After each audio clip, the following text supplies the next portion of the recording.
أيها الناس عباد الله، وإن هذا الشهر وهو شهر شعبان يعتبر من الأشهر التي المطلوب أن المسلم والمسلمة إن كان عليه قضاء من رمضان الأول أن يحرص ألا يدخل عليه رمضان إلا وقد قضى ما عليه.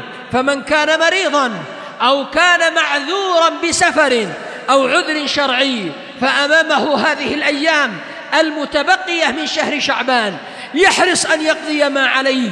وهكذا النساء سواء من حيض أو نفاس أو أعذار شرعية تحرص المرأة ألا يفوتها هذا الشهر إلا وقد حرصت على قضاء ما فاتها من شهر رمضان حتى يأتي الشهر القادم إن أمد ربنا بالحياة وقد تهيأت النفوس وقضى العبد الديون التي عليه فيما بينه وبين خالقه وربه. وهذا كله من سعة أمر الإسلام وسماحة الإسلام.